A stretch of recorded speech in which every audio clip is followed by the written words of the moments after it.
Hello and welcome to Elvenhome, and to this edition after my return from Warley, very successful Warley, as I'll talk about a bit later, and my promise that I would get on with completing the section, the last tiny section of major structural work on High Elven down to the canal. So we'll get on with that, which went less smoothly than I intended, but I had a cunning plan. What you're now looking at is a still taken from the end of the last video, which showed the position that I got to at that stage. And I was airily saying that I would fill in the last little section up to the bridge, which I really thought was going to be easy. I was wrong. I'm filming this the Wednesday after Warley. So that's nearly 3 weeks from when the last video went out. And I spent a week, a really frustrating week, trying to work out how the landform would work there that would still allow a tunnel to go underneath and look natural. And in the end, I realized that it was a bit like cumulative error, really. I decided initially that the bridge wasn't going to be there, that I was going to have a solid rock piece with a tunnel coming out for the road, from which the tunnel entrance would go and the landform would then come down. And I cut the top board accordingly. And then I went back and put the bridge back in, at which point the bridge wasn't long enough to fill the gap. So I built the support for the bridge. But then when I put it all on, I just couldn't work out how to get the landform to go. And in the end, and it did give me one sleepless night because I couldn't see how I was going to achieve this without rebuilding High Elven, which I did not wish to do. And in the end, it occurred to me that if you cannot make things look natural, then you must make them unnatural by the intervention of humankind. And so I give you Maggot's Folly. Now, you can't see much from this side, so I'm going to, when I finish speaking here, I'll take some footage of showing it full on. Essentially, the backstory to this, you will know that Sharky's End station, if you've been with this channel a very long time, is named after Sharky Maggot, who was the son of the local squire. In the late 18th century, he was besotted with a local maiden who wanted nothing to do with him. And on a moonlit night, deep in winter, Sharky threw himself off the cliff at that point. And the locals, rather unkindly, always referred to it as Sharky's End. And when the railway came along, partly funded by the Maggot family, the station had to be named in his honour. However, there was another twist to this story, which is that his younger brother, who inherited the title, because the squire was a baronet, wanted to put a more permanent memorial, and he was very wealthy. And so he prevailed upon the railway that they would, if they wanted to build a tunnel entrance under his land, and get the bill through Parliament, they would have to agree to build a monument to Sharky, which had 2 lights in it, beckoning to his soul, essentially. It does have to be said that the new squire was somewhat eccentric, and he did in fact meet some of the costs, but it was always known thereafter as Maggot's Folly, because it serves no practical purpose. Apart from the lights that have to burn within it, you can't actually get to it because you've got to traipse across the railway, and of course the railway weren't having sightseers traipsing across to them. There is a restricted covenant on that land, which means that British Rail, now the inheritors of this railway, have to keep this light going. That would be put right in future decades when an Act of Parliament removed the covenant, but at this point it was still being done. And it marks a very impressive entrance to High Elven Station. The more prosaic answer is that it allows me to put a dead square tunnel entrance, cover over the end of the board, and provide cover for the track below for when I now am able to fill in the gap, which is what I'm going to be doing for the rest of today. And I'm showing you this now because I doubt by tomorrow afternoon, it won't be dry. It certainly won't be dry enough to do anything, I don't think. The plaster will go on, plaster cloth will go on. That may dry in time for me to put the plaster on tomorrow, so I may be able to show you that. What I'm going to decide upon in a minute is whether and how far I continue round this. That is going to stop there, and there's going to be a piece of card to mark the boundary so that this can be lifted out. But I may put some more of this to fill up to about here before the landform comes down, but I'll see. I can decide that now because I can put the structure in, and I'll put some backing card along here in the same way as I did the bit that's around the corner, so that this is not attached to anything. This here, that is permanent, but this board will has to be lifted up and away to break the line there, so that's not going to cause me a problem in the event that I need to get this off. And if the worst comes to the worst, that is only stuck onto the outside there, and if I have to pull it off and put it back on again, I will. But as I said, I'm hoping not to have to raise the board very much. So the rest of today is filling this in now.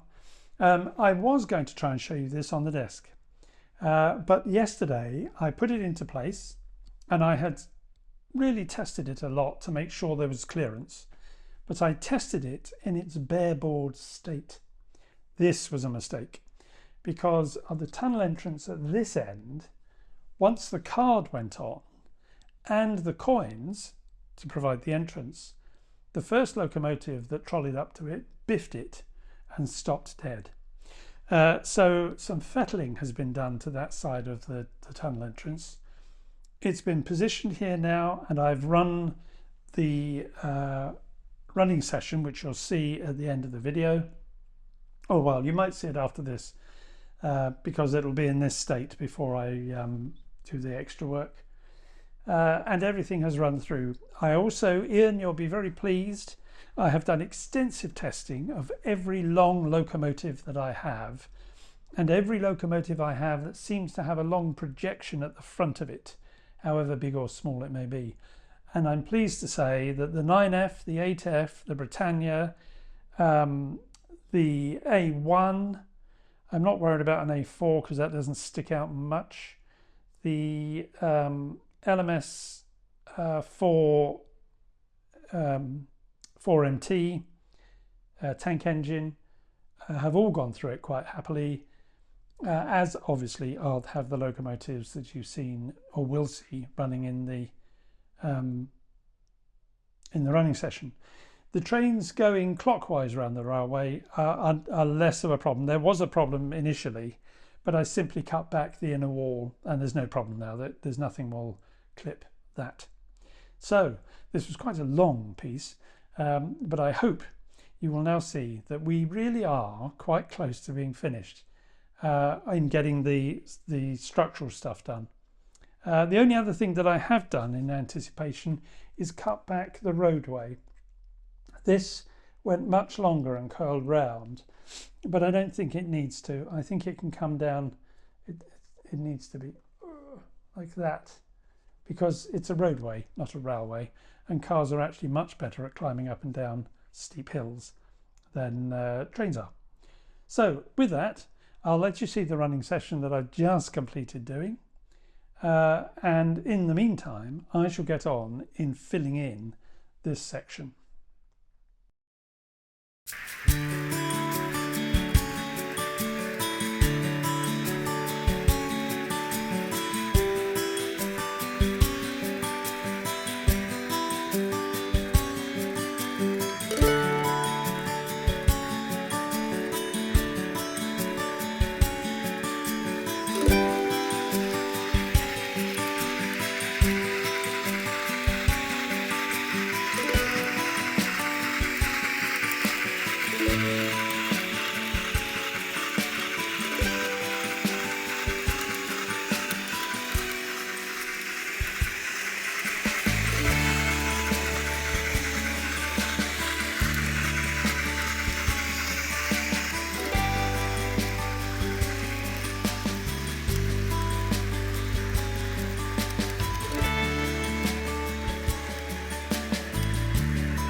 Well, as you can see, the layout is swathed in covering. I've started the work of putting the final section in, but time has escaped me rather. You can see the yellowy thing in the middle there is a continuation of the quarry face. I've put 3 of the washes on now, and I just need to let it dry before I do a 4th wash.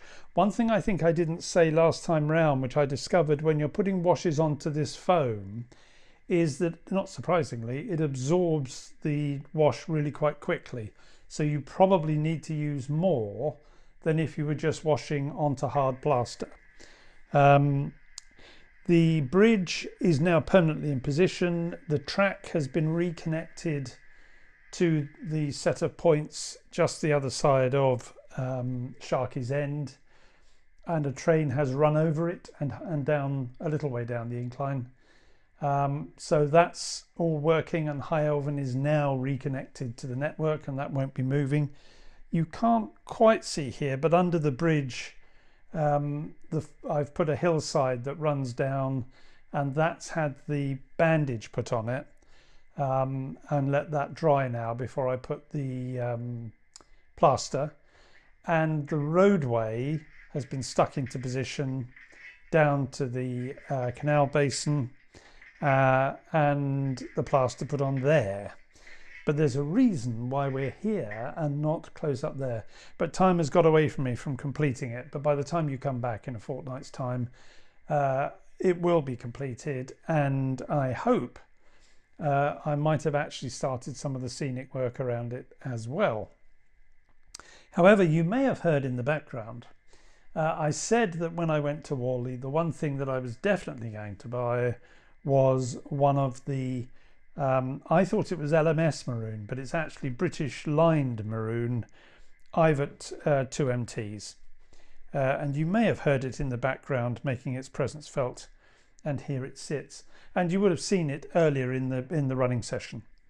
It is a lovely little locomotive, I have to tell you. It's absolutely rule 1 for me, because my layout is supposed to be vaguely in the northeast of England at some ill-defined place, and I don't think the Ivets ran there really. They were much more up the west coast.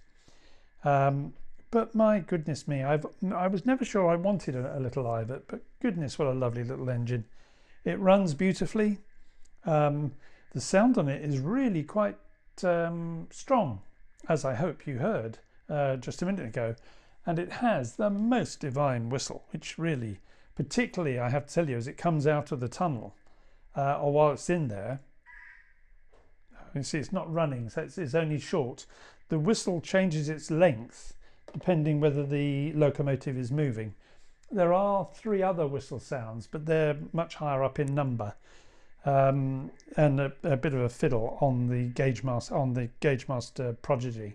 It's one of the few problems. I don't mind using these things, but when you want to access functions above 10, or actually above 9, it gets a bit fiddly. But I will be making more use of the Wi-Fi system once I get a newer iPad, because the ancient old iPad I was using for that can't take the latest app, so it's going to have to go. Whilst I was at Warley, which was, I thought, a really good exhibition, Copenhagen Fields, if you ever get a chance to go and see it, it's a 2mm fine scale layout, is just the most amazing layout, and it had people 2 or 3 deep at it both days, most of the time. And the guys there are quite happy to chat to you about how they've done certain things. And I was able to get an answer to a question for a project that will be coming next year. I say no more at this stage. When the 1938 stock is released by Revolution, which I think is intended to be sometime around the middle of the year, if things go well. So I met up with a lot of people at Warley one way or another, but particularly it was good to bump into some other YouTubers. Gary at Settle and Carlisle, I suddenly got a ping on my phone as I was queuing to go in, to say that he was 12 foot behind me. And so we met up a couple of times while we were there, and it was good to meet up and see him. John at Piccadilly, we'd said that we would meet up there, and we finally did. And thanks to John, he put me in, or he told me about a special offer that was going on the Backman stand, which I'd missed, which is for these things, which is a kit, a starter kit for building realistic trees, which it was only £10. I think, given that this is woodland scenic stuff, that's incredible value for all the stuff that's in there. So that's some of the trees that will be going onto the hill in the front of High Elven. Met up again with Peter from Cheadle Heath. We met each other at Model Rail Scotland, but only briefly, so it was good to bump into him. Andy, I suddenly was next to as we were standing at the Layouts for You stage of Moorland Model Railway, and it was really good to meet Andy and have a chat. Alan, who has Hayridge Model Railway, which is a fairly new channel. Poor fellow, he met me last year. Well, poor fellow, he met me twice, but poor fellow, he met me last year just as I was trying to stick a bacon bun in my mouth. So the conversation there really wasn't very long, but we were able to have a much better and longer chat this time round, and bumped into Jeff of Flint Hills, which was good to meet Jeff and chat to him about things. And also in particular to meet up with Chris, who I correspond Peerley. I should have written that down before I started, on the Engage forum. And Chris is a wonderful source of information. I mean, just lives and breathes model railways. So it was really nice to have a chance to meet up with him and a number of the other Engage forum guys who met around Dawlish Warren, where Chris Morris, who's tank on the Engage forum, was running his layout. And I think Chris is also the chairman of the Warley Model Railway Club this year. So a really entertaining day. Most of the meets took place on Saturday. I just realised, as I was busy editing, that I completely forgot to mention meeting up with Michael Scott from Chandwell on Sunday, which was a great pleasure. And we had a really good chat and a look around the layout before he was called away to go to a particular layout. It was nice meeting everybody, but one of the things that Michael said to me in particular was that it really is like meeting an old friend, even though this was the first time we'd met. And it's one of the things of the connection across YouTube that this does indeed feel like an old friend when you meet up with the people and the other people that I've already mentioned. Now, back to the video. They were very busy on Saturday, but it was great fun. I didn't buy a lot at Warley.